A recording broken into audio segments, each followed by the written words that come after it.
So I'm here with DJ Mohogany. I'm so excited that you're here today. I'm excited too. Thank you. I want us to discuss all things pertaining to your career as a DJ, your background, and your professional opinion on kind of the state of music right now. So how did you get into DJing? By accident. Really? Yeah, like I never always wanted to be a DJ. Like I went to school and like I had a whole career pipeline to like be a lawyer. I had dreams and aspirations to be a politician. I got into law school, I didn't go. And I ended up like pursuing a career just like strictly in policy and like in the legal field. But I kind of felt like it was so busy and I just felt like I really didn't have a life. I didn't have time for myself. And a little bit before that, I was always kind of interested in DJing, but I never actually like went forward and pursued it just because I was just so career oriented. Of course. And I felt like I needed a balance. And so I picked up DJing just as a hobby, like just as something to do. Yeah. I never had aspirations to like be in the club or like make a career out of it. Right. And it was around 2020, like I just started thinking more about like myself, about my life, and like I'm very passionate about politics and social justice, and like the whole George Floyd thing was happening. I just felt like there was just so much bureaucracy and politics with the work that I was doing, and it just didn't feel as fulfilling anymore. And I wasn't DJing in 2020 because I took a break. I just didn't feel safe because of the pandemic. Right. But when 2021 came around, I was like, you know what? I'm gonna try again and just see how I feel about it. And I just fell in love with it. And yeah, like once I was like, okay, I really do like this. Let me try to see if I become invested in it, like what it could become. And like, that's just when things just popped off. Right. I see. Okay. So you are Liberian. So I just have to ask, like, how did your parents react to you wanting to be a DJ full time? Because you know, African parents have a reputation for not really being a fan of jobs that they see as like illegitimate jobs. So how was that?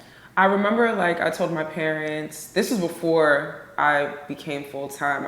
I was like, yeah, I think I'm interested in like learning how to DJ. Just like learning. Right. My mom was like, oh, okay. She wasn't like, her okay wasn't like, she was kind of like pushing me away from it. Right. It was more of like, she was curious to how I got to that point. Cause like I said, I was very, very career oriented, and DJing is just totally outside of the scope of like what I was interested in.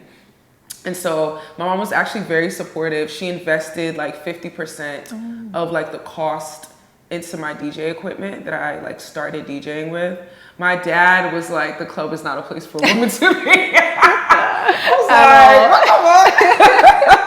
Bro. Oh my goodness. Yeah. So it was like two opposite sides of the coin. And so then in 2022, I told my mom, it was 2022 of March, I told my mom, I was like, yeah, I think I want to quit my job and pursue this seriously.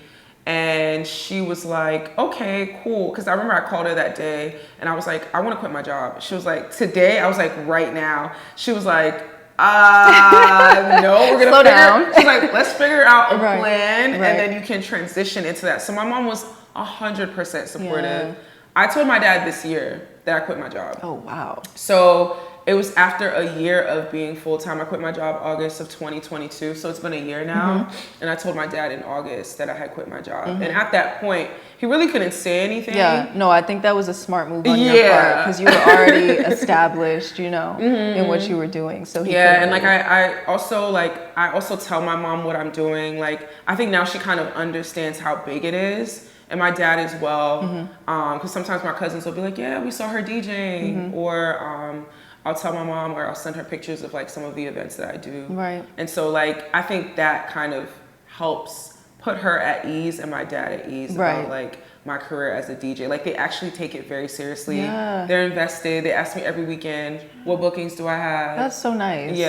So you're very lucky. Very lucky. So, you know, it takes a lot of courage, whether you're African or not, to go the creative path with your career because there's so much uncertainty that comes with it. Absolutely. Like, you know, as a DJ, how do you deal with that uncertainty? I mean, I know you're booked and busy, but like, was there ever a time when you were like, shoot, like, I don't know when my next set is going to be?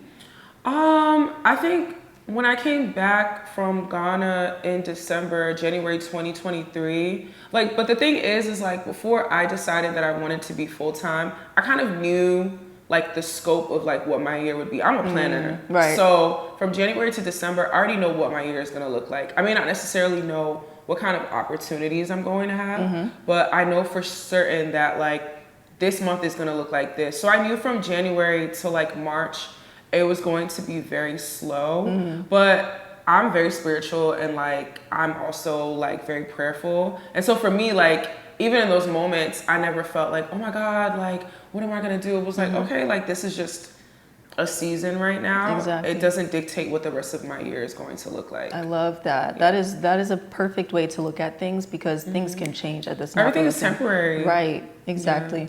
I feel like a lot of people want to become DJs nowadays.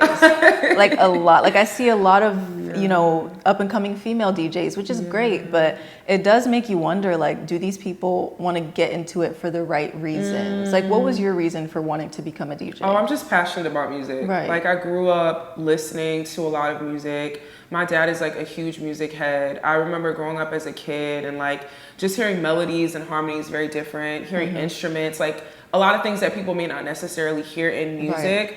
And so like once I became a DJ, I was like, oh wow, like I've been hearing this my whole life. Like I'm literally meant for this, like because it was just so natural to like ease into it. Yeah. And so I love music. I love the feeling of music. I love the feeling that music gives people.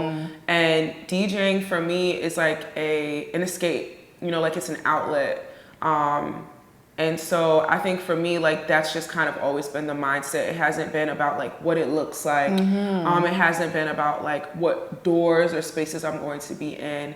It's just like a genuine passion. Like I really enjoy this. Yeah. No, yeah, and I love that you brought that up because see, you have a very meaningful, very beautiful reason for doing what you do. But I do feel like there are a lot of people who do it because it's trendy right now to be a DJ. Like for pretty girls, it's cute. You know, you get into all the clubs and bring your friends. But it's like I feel like when that true passion for music and for bringing people together is missing, it shows like, in the sets, like you can hear it. Yeah. So it's like, does that ever make you feel some type of way when like you see people wanting to get into it for the wrong reasons? No, not really. I think naturally because I care about the art and the craft, I might be like, oh, okay, but I'm not a gatekeeper. So it's not like something where I'm like, oh my God, like, why would they do this just because it looks cool? Or why would they do this just because they want access to this or access to that? I think like when my friends and I who are DJs, we have conversations about it. I think for us, it's more of like, we feel like DJing is an art. It's a craft. Exactly. And so for people who come in and they don't care about it, that just takes away from like the experience, whether we're on a lineup with you, like particularly for some of us like who love African music and we play African music, it takes away from like genuinely pushing the culture in the way that it should be pushed. Exactly. Okay, so as an African DJ, do you only play African music and Afrobeats music in your sets? So when I first started, yes. I wanted to be the Afrobeats queen when I first started, but in 2021, my focus really was on diversifying my like range of music. And so I really love hip hop. Yes. I really love hip hop. I think 2020, like the beginning of 2020, my focus was dancehall. And then hip hop was my focus in 2021 and like trap. And also learning Amapiano like in 2020. I started learning Amapiano and in 2021 I started focusing on it more. So my sets are very like mixed. They're eclectic. Obviously I get booked more for Afrobeats events, but I have range. So like depending on a set, even if I'm booked to DJ and play African music, my set is always gonna be mixed. Unless the promoter or the event curator is like, Mo, we only want you to play Afrobeats.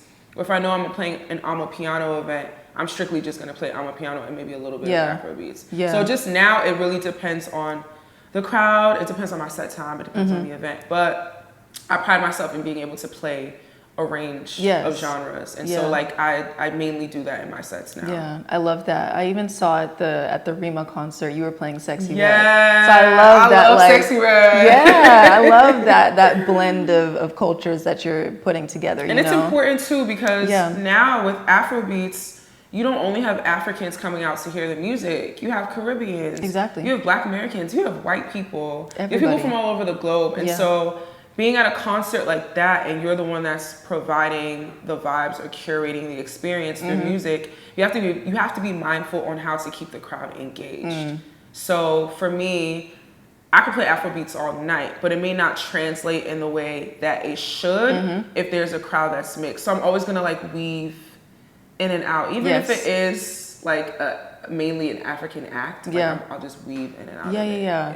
Okay, so when you're playing for like a strictly African party, you know, because for me, like when I'm at a party, you know, what you usually hear playing is Nigerian, you know, Afrobeats music, Ghanaian music, South African music now with Amapiano.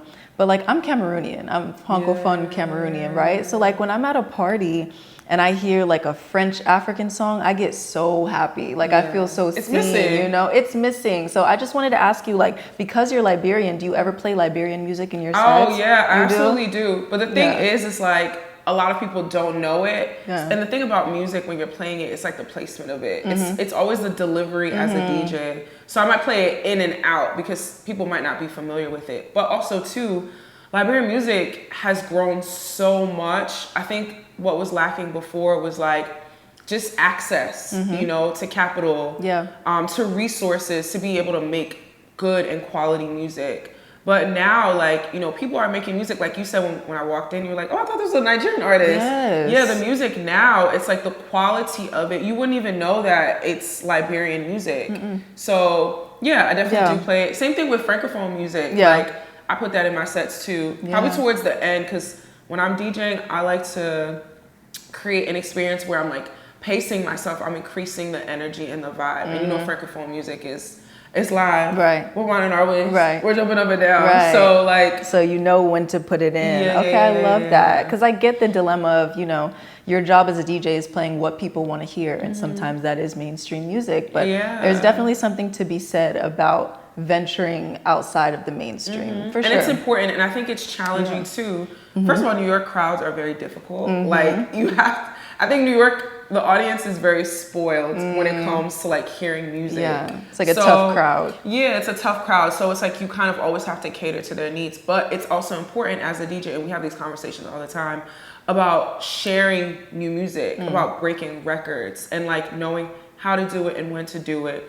I think also too as a DJ, sometimes if you are booked for more mainstream parties, you have to figure out what are the spaces that are going to allow me to introduce music or be more creative in playing music the way that I would like. And so I also do that too. Like I love playing Amapiano because that's not what I'm commonly booked for. Right. But I feel like it's an opportunity to be very creative, and it's a space where you don't have to play stuff that people know. You can play things that people have never heard before. Yes. You can whet their appetite with like different sounds and like different vibes. So that's why I enjoy playing it. It challenges you as well. Yeah, and then also too, like as a DJ, if you're DJing in a club versus DJing in the corporate space or for a brand, you're allowed more creativity as well, because I started playing pop music when I got booked for corporate gigs. Do I play pop music when I'm booked at Shemansky or anywhere else? No. Because that's not the crowd, that's not the audience for it. You need to read the room. So it's a balance, right? It's like sometimes being able to like break records in mainstream spaces, but also finding spaces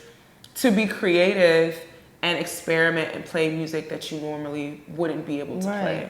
I love that. And you mentioned before having, you know, a passion and a love for hip hop music. But I do just have to address that you said in another interview that hip hop is dead. Yes. You said verbatim, it's on a stretcher to the morgue. It's dead. But you know what? I think now, like coming back, I said that in March. It's October now, right? You totally see a difference in like where the music is going and how it sounds. Women are running hip hop right now. And I was gonna mention that. You have Ice Spice, you have Sexy Red, Nicki Minaj is always in and out. Like you have so many different women who are rapping and who are making music. And that's just changing the landscape of the sound of hip hop as well.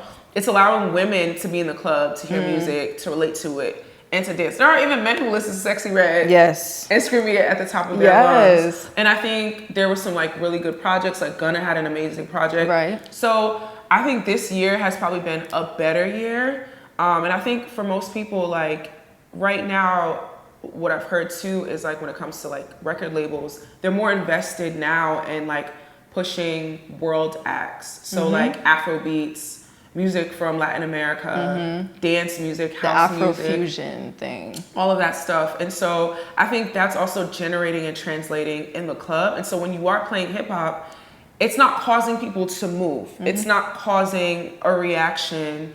People are not really feeling anything. But I feel like we had a really good, so when I said this was March. Right. So I feel like the past like, there's been a shift. yeah, there's been a shift. Like the past 7 months, I feel like now when you play it in the club, like there's just more energy. People are singing the lyrics, like they're enjoying it way more. There's more music that's gonna translate in the club now. So how do I feel about my statement? I think now I'm kind of leaning towards like hip hop is in critical condition. Like it's reviving. She could be saved. Yeah, she's becoming stabilized. Okay, Yes. I get that. You know, because I used to love hip hop so much. I used to love rap music when I was in middle and high school. And it's that era of music is definitely dead, but it might be, you know, in the middle of a shift, like you said. So I've noticed that a lot of rappers are starting to tap into Afrobeats.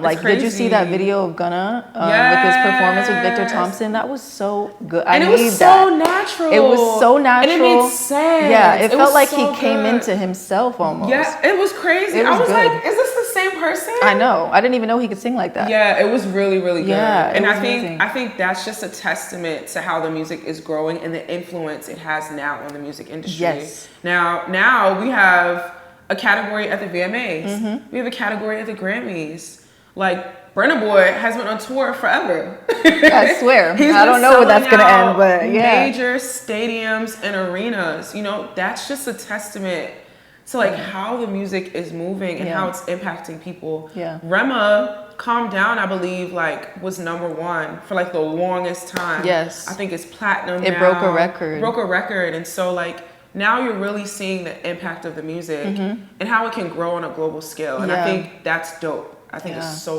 dope. It is. Because we never had a time like that. Yeah, and it's really, really amazing to be seeing that happening in real time. Yeah. Like we're literally witnessing like history being made. And you have spoken out about the globalization of Afrobeats and African culture in general.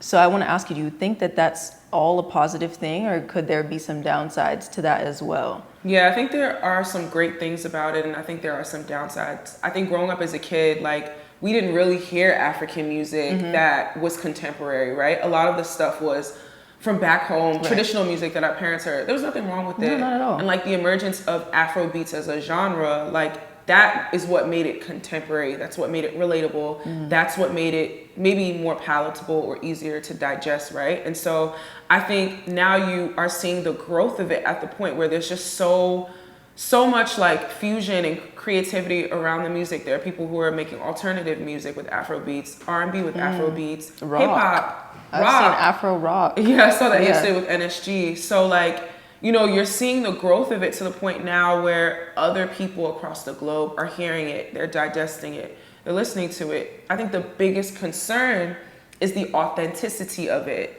Now it's like, do we always need to have an American artist, a mainstream huge American artist, to be featured on the song to make it blow up and be digestible to the Western world? Like, is that something that's required? Because if you think about it, Burna Boy had Ye, Davido had Fall and If, Afrobeat had Drogba. Nobody knew those songs as like being like, this is the sound, but like they heard it and they liked it and they sing it and they're screaming it at the top of their lungs, right? And so I think it puts into question now when you always do have American acts that are on these songs, and like that's been kind of like a route that we've seen recently for the songs to blow up.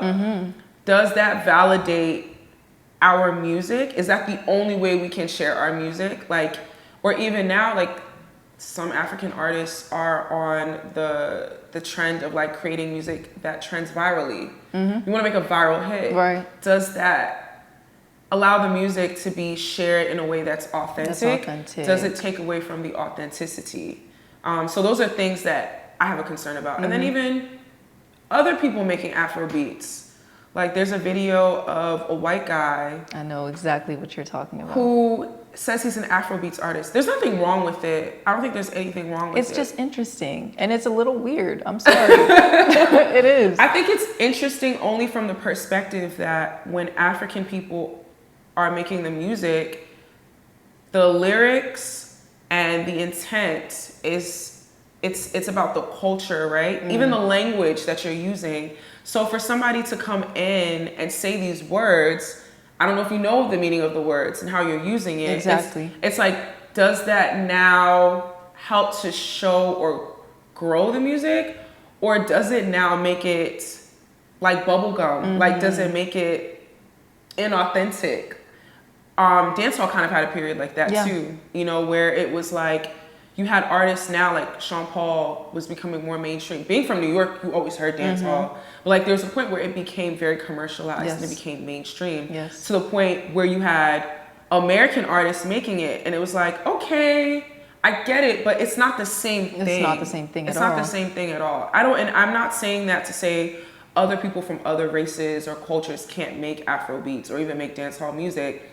But I think you always have to be very mindful when you're coming into a space that may not necessarily be your own, that it's authentic and it's true to the sound. You know what I'm saying? Right, that they should make a conscious effort to do that. I agree. To research, to learn, to be a part of it, to understand it. Yes. Because you can still make Afrobeats music in English. Yeah. You don't need to say... You don't need to change your accent, right? You don't need to use Yoruba words. Yeah, exactly. Like, I think those are really, really real concerns. And I'm really glad that you brought that up because what concerns me is like we've seen this happen with other Black genres that have been exploited. Exploited is the best word. You know, and it comes to a point where that genre is kind of lost altogether, like entirely. Now it becomes about making money. Now it becomes about charting. Now it becomes about being used virally on TikTok and on Instagram, which is something that's happening to the entire music industry now. Exactly. Now it's not even about creating quality music. It's about making a hit, generating income in music industries, record labels, for artists too. And you can tell when people make music. It's a conversation that we constantly go back and forth about on Twitter or just in like real life or in real time. People are now making music and you can tell that it was not made for the purpose of it being quality music or to touch people. It was made to generate income. It was made to blow up online. Trash. No, that's really scary, the direction we're heading in, but it's kind of inevitable with like TikTok. It's so easy to blow up on TikTok. Easy. So I'm not going to say that's a bad thing, right? Because there are a lot of amazing artists who make good music and they're making music because they love it and they're passionate about it and it blows up on TikTok. And those artists, their whole lives change. Right. And I think that's amazing, right? Like Tyla, Water is trending, right? Yes. Tyla's been out for a long time. She's an amazing artist. That song has now allowed her to extend her outreach, grow her platform, and now provide her with more opportunities. That's amazing. But then there's other artists who are literally making music to trend. And you can tell. You can tell. That's the part that really bothers me is like I'm listening to the music and it's not the same. Like you can tell. It's trash. Yeah. Sadly. It's trash. It's trash. All right. So what is your opinion on the whole debate about DJs making their own original music versus like reimagining and remixing existing tracks? Yeah, I've seen that online recently. I think the issue with it is not giving credit to the people who've made it. So there are moments where you have DJs who will play an edit or a remix song, or even like they might make an original song or whatever, and another DJ will play it, and that song will go viral, or that moment will go viral because of that. And there's been a lot of conversation about just crediting the person who made the song. Right. I mean, I haven't really thought about it too much, but I just know like that's how people feel. And I think that is a valid reason to kind of like have a conversation about it and be conscious about it and bring it to the table, you know, because I think a lot of people, they want the people who put the time and the effort and the passion into creating music or even an edit to just have credit for it. Exactly. And have ownership of it. And I think That's valid. Yeah, for sure. Okay, so to close out this interview, I want to ask you if you have any advice for other people out there who are looking to take DJing seriously as a full-time career. What are some words of advice that you could give to them? I think make sure that you're doing it because you love it. Treat it like any other career. Like if you wanted to be a lawyer, if you wanted to be a teacher, if you wanted to be a fashion designer, like treat it as something that you really care about and you're passionate about. Everybody that is a DJ and that has made a career off of it, they love what they do. And I think at the end of the day, that's going to translate in the kind of sets that you have, the kind of experiences that you have, and like the way that you put yourself out there, when you're playing the music. It's not gonna be easy. Yeah. It's not gonna be easy. I think sometimes people see me and like, they see the pictures and they see the opportunities. I've been DJing for 4 years. Yeah. It took me a lot of time to get there. It took a lot of hard work. You have to network, you have to meet people. You can't feel so entitled because like you feel like you should be in this space, or because you feel like you should have this set time, or because you think you're better than somebody else. Like you have to work hard, and you also sometimes just may need to have really great relationships with people to put you in the right spaces, and so that's definitely my biggest advice. Yeah. And I think once you make a career out of it, you have to start thinking about the business side of it. How do you generate income? Sustainable income. What are opportunities that are going to provide that as well? So your advice is to really take it seriously and be passionate about it and be genuine about it, and then patience. I love that. Patience is so real. Patience is key. Especially like people who are doing anything freelance, creative, or if you're an entrepreneur. Like I said, not every season is the same. It takes time. Sometimes it's going to be great and sometimes it's not. And it's really a mindset, right? Yeah. Like you have, again, like if you love what you do, it's not always going to be about the money. The money will come if you love what you do, because you love what you do, the money is just going to come to you because what you're providing is something that's quality. Exactly. And it's good. And that will come across. Yeah. People will want to work with you. Yeah. Absolutely. Oh my God, that is a word. Thank you so much. Oh my gosh, let's cheers to close this out. I really appreciate you coming in. Thank you so much for having me. Thank you so much.